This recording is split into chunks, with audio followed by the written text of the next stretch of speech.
அனைவருக்கும் வணக்கம். நல்ல சமூகம் உருவாகணும், அதுக்காக நான் உங்கள் பிரபாகரன் பேசுறேன். நம்ம ஒரு விஷயத்தை எடுத்து பேசுறப்போ யூகத்தின் அடிப்படையில பேசலாமா அப்படின்னா கூடாதுதான், அது நமக்கு தெரியும். ஆனா இந்த அஜித்குமார் கேஸ் இருக்குல்ல, இது சம்பந்தமா திரும்ப திரும்ப நம்ம நிறைய விஷயங்கள் கேள்விப்பட்டுக்கிட்டே இருக்கோம். அது எல்லாமே கேள்விக்குறியாவே இருக்கு. அதுக்கு முடிவு இதுதான், இந்த விஷயம் தான் நடந்தது அப்படிங்கிறது நமக்கு முழுசா தெரிய வரவே இல்லை. ஸோ அதனால சந்தேகத்தின் அடிப்படையில இந்த விஷயத்துல இருக்கக்கூடிய சில சந்தேகங்களை நான் யூகத்தின் அடிப்படையில இங்க கேள்வியா வைக்க போறேன். உங்களுக்கே இந்த வீடியோ பார்த்து முடிக்கிறப்போ ஆமாப்பா இத மாதிரி இருப்பதற்கான வாய்ப்பு உண்டு அப்படிங்கிற விஷயம் தெரிய வரும்.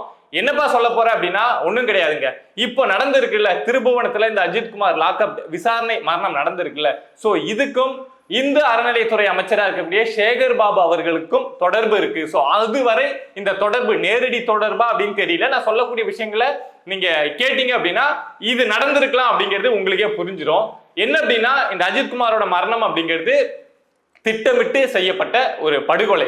லாக்அப் டெத்லயே நிறைய விஷயம் இருக்குங்க. என்ன அப்படின்னா லாக்அப் டெத் இந்த விசாரணை மரணம் அப்படிங்கிறது போலீஸ் அவனை அடிச்சு ரொம்ப துன்புறுத்தி விசாரிக்கிறப்போ அடிக்கிறப்போ தற்செயலா இறந்து போயிடுவான், படாத இடத்த பட்டு இத மாதிரி இறந்து போற லாக்அப் மரணம் அப்படிங்கிறது நடக்கும். ஆனா இந்த அஜித்குமார் மரணத்தை பொறுத்த வரைக்கும் திட்டமிட்டு அடிச்சு கொன்ன மாதிரி தான் இந்த மரணம். இது சம்பந்தமான கேஸை நம்ம ஃபாலோ பண்றப்போ நமக்கு தெரியக்கூடிய விஷயம் என்ன அப்படின்னா காவல்துறை திட்டமிட்டு அவசரமா இவனை கொன்னு முடிச்சிடணும் அப்படிங்கிற அளவுக்கு தான் இந்த அஜித்குமாரை கொன்னு இருக்காங்க அப்படிங்கிற விஷயம் நமக்கு தெரிய வருது. அப்படிங்கிறப்போ ஒரு 9.5 பவுன் நகைக்காக நிகிதா சொல்லி ஒரு உயரதிகாரி கால் பண்ணி பிரஷரே பண்ணியிருந்தாலும், ஸ்பெஷல் டீம் ஃபார்ம் பண்ணப்பட்டிருந்தாலுமே ஒரு 9.5 பவுன் நகைக்காக ஒரு உயரதிகாரி கால் பண்ணி சொன்னாரு, சோ அதனால ஸ்பெஷல் டீம் ஃபார்ம் பண்ணாங்க அப்படின்னு எடுத்துக்கலாம். அப்படியே பண்ணப்பட்டிருந்தாலும் அடிச்சு கொல்ல வேண்டிய தேவை அப்படிங்கிறது அந்த ஸ்பெஷல் டீமுக்கு தேவை கிடையாதுல்ல. விசாரிச்சு அந்த நகையை உடனடியா மீட்டு கொடுக்கணும் அப்படிங்கிறது தான் அந்த ஸ்பெஷல் டீமோட வேலை. உயரதிகாரி அழுத்தம் கொடுக்குறாருன்னா என்ன கொல்ல சொல்லி அழுத்தம் கொடுத்துருப்பாரு, அந்த நகையை மீட்டு எனக்கு தெரிஞ்சவங்க மீட்டு கொடுத்துரு அப்படின்னு தானே சொல்லியிருப்பாரு. இந்த கேஸ் தொடங்கிறதுக்கு முன்னாடியே காவல்துறை திட்டமிட்டு இவனை நம்ம எடுக்கிறோம், விசாரணைக்கு எடுக்கிறோம், இவனை ஸ்டேஷனுக்கு கூட்டு போக கூடாது, வெளியில அங்கங்க வச்சு விசாரிக்கிறோம் அப்படின்னு இந்த இஷ்யூ பெருசாகிறதுக்கு முன்னாடியே அவன் எடுத்திருக்கானா இல்லையா என்ன அப்படின்னு ஆரம்பிக்கிறதுக்கு முன்னாடியே காவல்துறை இந்த விஷயத்தை திட்டமிட்டு எல்லாத்தையுமே செஞ்சு இவனை அடிச்சு கொல்லணும் அப்படிங்கிற மாதிரியே இந்த அஜித்குமாரை விசாரணைக்கு எடுத்த மாதிரி இருக்கு. ஏன்பா அப்படி செய்ய போறாங்க அப்படிங்கிற ஒரு கேள்வி உங்களுக்கு வரலாங்க. இந்த சம்பவம் நடந்தது மடப்புறம் பத்ரகாளி அம்மன் கோயில்ல தான் நடந்தது அப்படிங்கிறது உங்களுக்கு தெரியும். அந்த கோயில் இந்து அறநிலையத்துறையோட கட்டுப்பாட்டுல இருக்கு அப்படின்னு தெரியும். ஒருவேளை இப்படி யோசிச்சு பாருங்க, அந்த கோயில் அப்படின்னாவே கோயில் நகை அப்படிங்கிறது பல கிலோ இருக்குங்க. 5 கிலோ 10 கிலோ எத்தனை கிலோ வேணாலும் இருக்கலாம், அது கோயிலை பொறுத்து இருக்கும். இந்த பத்ரகாளி அம்மன் கோயில்ல எத்தனை கிலோ இருக்கு அப்படின்னு நமக்கு தெரியல. ஆனா அத மாதிரி நகை அப்படிங்கிறது இந்த கோயில்ல இருக்கும்ல. அந்த கோயில்ல இருக்கக்கூடிய நகையை யாரோ ஒரு நபர், அந்த கோயில்ல இருக்கக்கூடிய அலுவலரா இருக்கலாம், இல்ல கட்சியை சார்ந்த நபரா இருக்கலாம், இல்ல எம்எல்ஏவா இருக்கலாம், இல்ல மினிஸ்டரா இருக்கலாம், அது வரைக்கும் தொடர்புடைய ஒரு நபர் அந்த நகையை எடுத்துக்கிட்டு, அதாவது அந்த நகை இதுக்கு முன்னாடி எடுக்கப்பட்டிருக்கலாம். நான் சொல்றதை மட்டும் நீங்க கவனிச்சுக்கோங்க. இதுக்கு முன்னாடி சில மாதங்களுக்கு முன்னாடியோ இல்ல சில வாரங்களுக்கு முன்னாடியோ எடுக்கப்பட்டிருக்கலாம். ஆனா அது காணா போயிடுச்சு, இல்ல யாரோ எடுத்துட்டு போயிட்டாங்க. பட் அந்த கணக்கை ஈடு செய்யணும்ல, இப்படிதான் இது காணா போச்சு அப்படின்னு ஏதாவது ஒரு காரணம் அப்படிங்கறத காமிக்கணும்ல. அதுக்கு யாரையாவது ஒரு நபரை அதாவது கஷ்டப்படக்கூடியவன், சட்டத்தை எதிர்த்து ஃபைட் பண்ண தெரியாதவன், ஃபைட் பண்ண முடியாதவன், அவனை பலிகடை ஆக்கிடலாம். இப்போ அதுவும் வெளியில இருக்கக்கூடிய நபர் ஆக்கினா சந்தேகம் வரும். அந்த கோயில்ல இருக்கக்கூடிய காவலாளியவே இத மாதிரி ஒரு விசாரணையில எடுக்கிறாங்க, அவன் இப்ப இறந்து போயிடுறான். நாளைக்கே அந்த கோயில்ல இருக்கக்கூடிய நகை இத்தனை கிலோ காணும், இவ்வளவு பவுனை காணும் அப்படின்னு ஒரு இஷ்யூ வருது அப்படின்னா அந்த பழியை தூக்கி இந்த இறந்து போன காவலாளி மேல போட்டுடலாம். இவன் இறந்து போனதே ஒரு 9 பவுன் நகை திருட்டு வழக்குல தான் இவன் இறந்து போனான். சோ இவன் இவ்வளவு பெரிய நகையை திருடி இருப்பான், இவன் கோயில்ல தான் வேலை செஞ்சான் அப்படின்னு இந்த கேஸ் இப்படி சித்தரிக்கப்படுவதற்காக இந்த அஜித்குமாரோட மரணம் நடந்ததோ அப்படிங்கிறது தான் எனக்கு இருக்கக்கூடிய ஒரு பெரிய சந்தேகம். ஏதோ ஒரு பெரிய தப்பை செஞ்சுட்டு அதுல இருந்து தப்பிப்பதற்காக இந்த காவலாளி அஜித்குமாரா அங்க இருக்கக்கூடிய பெரிய நபர், அமைச்சர் வரைக்கும் தொடர்புல இருக்கக்கூடிய ஏதோ ஒரு நபர் திட்டமிட்டு பலிகடாவை ஆக்கியிருக்காங்களோ அப்படிங்கிறது எனக்கு இருக்கக்கூடிய சந்தேகம். உடனே எல்லாருக்கும் ஒரு கேள்வி வரலாம், எப்படிப்பா காவல்துறை விசாரணைக்கு எடுக்கிறாங்க, அந்த அஜித் இறந்து போறான் அப்படின்னாவே அது பெரிய இஷ்யூவா மாறிடும்ல, அப்புறம் எப்படி அதை வச்சு மறைக்க முடியும் அப்படிங்கிற ஒரு கேள்வி உங்களுக்கு வரலாம். ஆனா காவல்துறை இதை எதிர்பார்த்திருக்க மாட்டாங்க. இந்த அஜித்குமாரை நம்ம அடிச்சு கொன்னோம் அப்படின்னா அது அந்த ஊருக்குள்ள ஒரு பிரச்சனையா முடியும். திரும்ப ஒரு மாசம் கழிச்சு இந்த கோயில்ல இவ்வளவு நகை காணா போச்சு அப்படின்னு சொன்னா அன்னைக்கே இந்த அஜித்குமார் எடுத்திருப்பான்னு நான் நினைச்சேன். அவன் 9.5 பவுன் திருட்டு திருன்னா அவன் தான் இதையும் எடுத்திருப்பான் அப்படின்னு சொல்லிட்டு அப்படி குழப்பி விட்டுட்டு அந்த கேஸ் ஒண்ணுமே இல்லாம பண்ண முடியும். இவங்களுடைய திட்டம் அதுவா இருந்திருப்பதற்கான வாய்ப்பு அப்படிங்கிறது உண்டு. எப்படிப்பா லாக்அப் டெத் நடந்தா அது எப்படி வெளியில தெரியாம இருக்கும்? இதெல்லாம் ஒரு அரசியல் கட்சிக்குள்ள ஒரு 10 பேருக்குள்ள பேசி முடிச்சிட முடியுமா அப்படின்னா முடியும். கடந்த காலங்கள்ல இதுக்கு முன்னாடி நடந்திருக்கு. இது வரைக்கும் டிஎம்கே ஆட்சியில ரிப்போர்ட் ஆனது மட்டுமே 24 லாக்அப் டெத் அப்படிங்கறத நம்ம பாக்குறோம். அதுல எத்தனை லாக்அப் டெத் வந்து இந்த அளவுக்கு இஷ்யூ ஆயிருக்குன்னு நீங்களே யோசிச்சு பாருங்க. நான் சொல்றது ரிப்போர்ட் ஆனது மட்டும். இது இல்லாம எக்கச்சக்கமான வெளியில தெரியாமலே போன, மீடியாவுக்கு தெரியாமலே போன எத்தனையோ லாக்அப் டெத் அப்படிங்கிறது திமுக ஆட்சிக்கு வந்ததுக்கு அப்புறம் நடந்திருக்கு. அதிமுக ஆட்சியிலும் நடந்திருக்கு. அப்படிங்கிறப்போ இவங்க வந்து இந்த அஜித்குமார் வழக்கு வந்து இவ்வளவு பெருசாகும் அப்படின்னு எதிர்பார்க்காம, இது வெளியில இந்த அளவுக்கு வெடிக்கும் அப்படின்னு எதிர்பார்க்காம இதை எப்படியே பேசி முடிச்சு அந்த கோயில் நகையை ஆட்டைய போட்டதுக்கு ஒரு பரிகாரம் செய்யறதுக்கு, தப்பிப்பதற்கான ஒரு வழி தேடுவதற்கான ஒரு முயற்சியா இந்த அஜித்குமாரோட உயிரை எடுத்திருக்காங்களோ அப்படிங்கிறது எனக்கு இருக்கக்கூடிய ஒரு பெரிய சந்தேகம். இந்த சந்தேகத்தை வலுப்படுத்துற மாதிரி இன்னொரு விஷயம் அப்படிங்கிறத சொல்றேன் பாருங்க. இந்த சம்பவம் நடக்குது, நடந்த உடனே அஜித்குமார் குடும்பத்திட்ட வந்து அங்க இருக்கக்கூடிய மடப்புறத்துல இருக்கக்கூடிய ஒரு தனியார் திருமண மண்டபத்துல வச்சு பேச்சுவார்த்தை அப்படிங்கறத நடத்துறாங்க.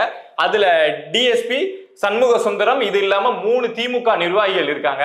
பேச்சுவார்த்தை நடத்துறப்பவே 50 லட்சம் ரூபாய் தரோம், இதுக்கு பேரம் பேசப்பட்டது எவ்வளவு? 50 லட்சம் ரூபாய் தரோம், இந்த விஷயத்தை வந்து அமைதியா விட்டுருங்க அப்படின்னு பேரம் பேசப்பட்டது. அப்படின்னா 50 லட்சம் ரூபாய் கொடுக்குறோம்னு சொல்லியிருக்காங்கல்ல, யாரு கொடுக்குறோம்னு சொல்லியிருப்பா?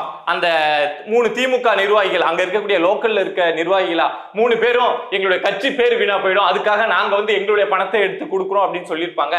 இல்ல அந்த டிஎஸ்பியா இந்த விஷயத்துக்காக நான் வந்து என்னுடைய சேர்த்து வச்ச காசெல்லாம் எடுத்து 50 லட்சம் ரூபாய நான் வந்து உங்களுக்கு இழப்பீடா தரேன், இந்த விஷயத்தை விட்டுருங்க அப்படின்னு அந்த டிஎஸ்பியா சொல்லியிருப்பாரு. இல்ல இந்த 9.5 பவுன் நகையை தொலைச்ச நிக்கிதாவை வந்து ஐயோ ஒரு உயிர் போயிடுச்சு, என்னுடைய 9.5 பவுன் போனாலும் பரவாயில்ல, அந்த குடும்பத்துக்கு நான் இழப்பீடா தரேன், இதை பெரிய இஷ்யூவா மாத்தாதீங்க அப்படின்னு சொல்லிட்டு நிக்கிதா வந்தா நான் வந்து 50 லட்சம் ரூபாய் தரேன், இதை பேசி முடிங்க அப்படின்னு சொல்லியிருப்பாங்க. யாரோ இந்த விஷயத்தால பல கோடி ரூபாய் லாபம் அடைஞ்ச ஒரு நபர் மட்டும் தானே நான் 50 லட்சம் ரூபாய் கொடுக்குறேன், இந்த விஷயத்த பேரம் பேசி முடிங்க, சத்தம் இல்லாம முடிங்க, இந்த விஷயம் வெளியில தெரியக்கூடாதுன்னு சொல்லியிருப்பாங்க. ஒரு 50 லட்சம் ரூபாய் ஒருத்தவன் ஒரு விஷயத்துக்காக இறைச்சி விடுறான் அப்படின்னா கண்டிப்பா இதுல அவன் ஒரு 5 கோடியோ 10 கோடியோ திருந்த ஒரு நபரா தானே இருக்கணும். அவனுக்கு இது வழியா ஏதோ ஒரு லாபம் அப்படிங்கறத கிடைச்சிருந்தா மட்டும் தானே அவன் இந்த விஷயத்துல இறங்கி வந்து இந்த பேரம் அப்படிங்கறத பேசுவான். ஒரு கோயில்ல இருக்கக்கூடிய ஒரு நகை 5 கோடி ரூபாய் 10 கோடி ரூபாய் நகையை வந்து ஒருத்தவன் எடுக்க முடியுது அப்படின்னா அவன் அங்க இருக்கக்கூடிய ஒரு சாதாரண நபரா எடுக்க முடியாது. அதாவது அந்த இந்து அறநிலையத்துறையில ஒரு முக்கிய பொறுப்புல இருக்கக்கூடிய நபரா இருக்கணும். அந்த முக்கிய பொறுப்புல அந்த நபர் இருக்காரு அப்படின்னா மேல சேகர் பாபு வரைக்கும் லிங்க்ல இருக்கக்கூடிய ஒரு நபரா இருக்கணும். இதை உடனடியா கண்டுபிடிக்கணும் அப்படின்னா அந்த கோயில்ல இவ்வளவு நகை அப்படிங்கிறது இருந்தது, இத்தனை பவுன் நகை அப்படிங்கிறது இருந்தது, அது இப்போ சரியா இருக்கா அப்படின்னு சொல்லிட்டு உடனடியா அதை வந்து சரி பார்த்தாங்க அப்படின்னா, இதுக்கு முன்னாடி சரி பார்த்து அதெல்லாம் லிஸ்ட் வச்சிருப்பாங்கல்ல, எவ்வளவு நகை இருக்கு, இல்லைன்னா தான் எல்லாரும் கொள்ளடிச்சு போயிடுவாங்களே. சோ எவ்வளவு நகை இதுக்கு முன்னாடி இருந்தது, இப்ப அதே நகை இருக்கா அப்படின்னு சொல்லிட்டு இந்த நகை மேல சரிபார்ப்பு அப்படிங்கிறது நடந்தது அப்படின்னா இந்த விஷயத்துல புதுசா நிறைய விஷயங்கள் தெரிய வரும் அப்படின்னு நினைக்கிறேன். இதே மாதிரி ஒரு வருஷத்துக்கு முன்னாடி அந்த கோயில்ல ஒரு சம்பவம் அப்படிங்கிறது நடந்திருக்குங்க. என்ன அப்படின்னா அந்த கோயில் உண்டியல பிரிச்சு அந்த பணம் என்ற வேலை எல்லாம் நடக்கும்ல. சோ அப்போ கோயில் உண்டியல்ல யாரோ வந்து மனசு வந்து ஒரு நகை அப்படிங்கிறத எவ்வளவு பவுன் அப்படின்னு தெரியல போட்டிருக்காங்க. அத அந்த என்றப்போ அதிகாரிகள்லாம் நிப்பாங்கல்ல, காவல் அதிகாரிகள் அவங்க எல்லாம் நிப்பாங்கல்ல. ஸோ அவங்க அந்த பாதுகாப்புக்காக நிற்கக்கூடியவங்க. பட் அதுல ஒரு நபர் வந்து அந்த நகையை எடுத்து மறைச்சு வச்சிடறாங்க. நாம வந்து ஆட்டையை போட்டு வீட்டுக்கு எடுத்துட்டு போயிடலாம் அப்படின்னு சொல்லி மறைச்சு வச்சிடறாரு. பட் அது வந்து அந்த சிசிடிவில தெரிய வந்துருது.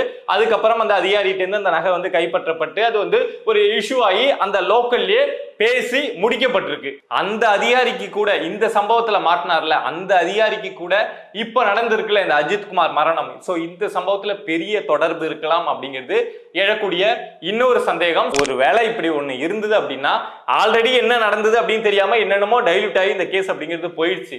ஆனா அத மாதிரி ஒரு விஷயம் இருந்தது அப்படின்னா திமுக இதை வெளியில வரவே விட மாட்டாங்க.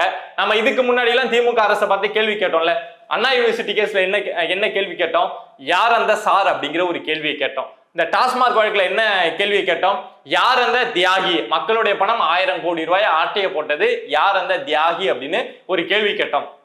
அடுத்து வேலூர் பக்கத்துல ஒரு சம்பவம், ஒரு பெண்ணுக்கு திமுக நிர்வாகி ஒருத்தர் வந்து கல்யாணம் பண்ணி அந்த இதுல என்ன கேள்வி கேட்டோம் அப்படின்னா, யார் அந்த அண்ணன் அப்படின்னு அதுல ஏதோ ஒரு அண்ணன் மென்ஷன் பண்ணி பேசியிருந்தாரு. ஸோ யார் அந்த அண்ணன் அப்படிங்கிற கேள்வி கேட்டோம். அதே மாதிரி இந்த டாஸ்மாக் வழக்குல உதயநிதி நெருங்கிய வட்டாரத்துக்கு தொடர்பு இருக்கு அப்படின்னு இந்த விசாரணை போறப்போ யார் அந்த தம்பி அப்படிங்கிற ஒரு கேள்வியும் வந்தது. ஸோ இப்படி நம்ம எல்லாத்திலையும் வெறும் கேள்வியா மட்டுமே கேட்டுட்டு இருக்கோம். யார் அந்த அண்ணன், யார் அந்த தம்பி, யார் அந்த தியாகி, யார் அந்த சார் அப்படின்னு கேள்வியா மட்டுமே கேட்டுட்டு இருக்கோம். அதுக்கு திமுக அரசு என்னைக்குமே பதில் சொல்ல போறதே கிடையாது. அதே மாதிரி இந்த வழக்குல யார் அந்த நபர், இதுக்கு பின்னாடி ஏதோ ஒரு நபர் பெரிய பெரிய கைன்னு சொல்லுவாங்கல்ல, அந்த ஏதோ ஒரு பெரிய கை ஒளிஞ்சிருக்குல்ல, யார் அந்த நபர் அப்படிங்கிறதா நமக்கு இருக்கக்கூடிய கேள்வி. இப்ப நான் சொன்ன விஷயத்துல ஆமாப்பா இது நடந்திருப்பதற்கான வாய்ப்பு உண்டு அப்படிங்கிறது உங்களுக்கு தோணுச்சு, இத மாதிரி ஏதோ ஒண்ணு ரொம்ப மிஸ்டீரியஸா இந்த கேஸ்ல ஏதோ இருக்கு, அதானா மறைக்கிறாங்க அப்படிங்கிற விஷயத்த நீங்க ஒத்துக்கிறீங்க, அது இப்ப நான் சொன்ன மாதிரியான விஷயங்களாவும் இருக்கலாம் அப்படிங்கிற விஷயம் உங்களுக்கு தோணுச்சு அப்படின்னா மறக்காம கமெண்ட் பாக்ஸ்ல கமெண்ட் பண்ணுங்க. இத மாதிரி சொசைட்டில நம்மள சுத்தி நடக்கக்கூடிய விஷயங்களை நீங்க தெரிஞ்சுக்கணும் அப்படின்னு நினைச்சீங்கன்னா மறக்காம பிரபா டாக்ஸ் சேனலை சப்ஸ்கிரைப் பண்ணி சப்போர்ட் பண்ணுங்க. நன்றி.